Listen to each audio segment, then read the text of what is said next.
मालिक उनकी सलाह करे। हमने ये गलियां तकरीबन 3.5 बरस बाद देखी हैं। हम आपके सामने जिंदा खड़े हैं, ये मौजज़ा सा है। बहुत दुआएं करी लोगों ने, बहुत दुआएं करी। हमें जहाँ रखा गया था वहाँ अंग्रेजों के जमाने में उन कोठरियों में उन लोगों को रखा जाता था जिन्हें अगले 2-3 दिन बाद फांसी दे जाना होता था। और हमारे कमरों के पास ही फांसी घर भी था।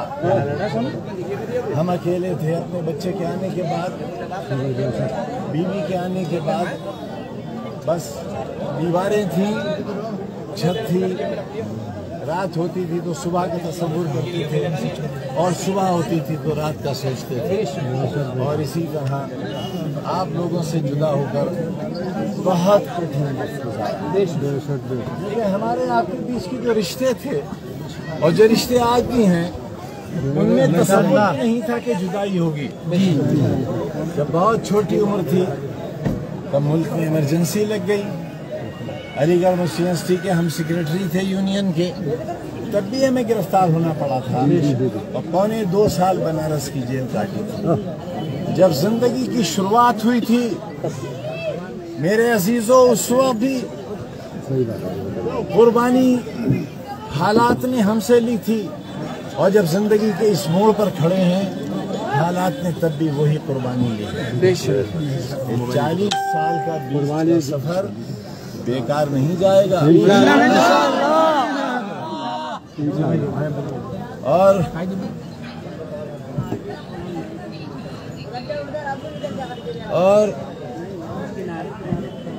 एक दिन आएगा दरख्तों को ये समझा जा रहा है कि दरख्त सूख गए। मैं आसमान की कसम खाकर कहता हूँ, तुम तुम्हारे खून पसीने से इन सूखे हुए दरख्तों में को पलेंगे। इन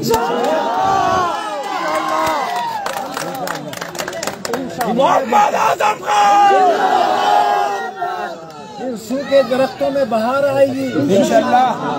हम तो नहीं होंगे, लेकिन हमारी आने वाली नस्लें इंशाअल्लाह साथ होंगे।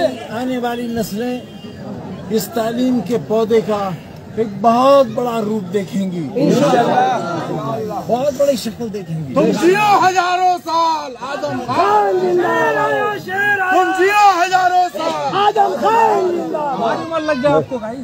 याद रखो, तारीख को तोड़ा मरोड़ा तो जा सकता है, लेकिन तारीख थोड़ा पीछे